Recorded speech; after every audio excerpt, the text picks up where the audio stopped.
our youths are undaunted. They are not deterred. They have expressed a keen desire, on the contrary, to be a part of the solution. In my own engagements with the youths, I found them to be very much seized with the issues of today, and they know that the solutions that they can contribute to will make an impact to their lives tomorrow. One point which came up was the desire for a more in-depth discourse. They hoped for more details as to how their feedback and suggestions on policies which were being considered by the government, and wanted to understand how their suggestions might result in some trade-offs that perhaps they had not thought about. We agreed that instead of taking an adversarial approach to policy suggestion, we could perhaps engage on these trade-offs and share views on opportunity costs, develop a deeper understanding of these considerations that will be helpful to making policy suggestions. These were all very constructive suggestions, and with this in mind, later this year, we will introduce youth panels. Youth panels will be for youths to develop policy recommendation together with the government, with some differences. They will be youth-led and will be resourced by agencies like NYC and perhaps the appropriate agency depending on the domain.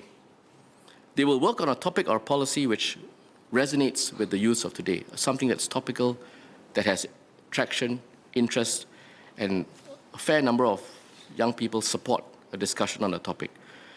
We will share our policy considerations and trade-offs, exchange data points, and most importantly, think with them on these questions. And against this backdrop, we will create space for our young people to take the lead in the deliberations and formulate suggestions.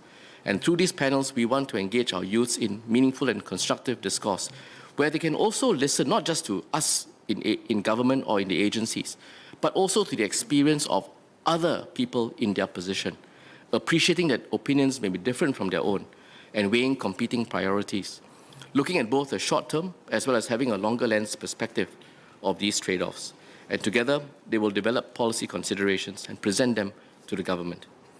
In turn, these recommendations will be taken seriously. We will make a conscious effort to close the loop with them, whatever the outcomes might be. Those which merit further discussion, we will consider for them to be presented here in Parliament. MCCY can consider sponsoring a white or green paper on the proposal so that they can be considered in this House, and we can then all have a robust debate on them. And those involved in giving views or preparing the recommendations can see the impact of the work that they do. We are formulating this carefully, and more details on these youth panels will be provided when ready. Over the next few months, we will consult with youths on the panels and on the key policy issues that they wish to see under the youth panels. And we look forward to the active participation of our youths to shape the future of our country. Sir, I'm confident that our youths will welcome this opportunity. I've always been encouraged by the heart that they have in bringing Singapore forward through my interactions with them.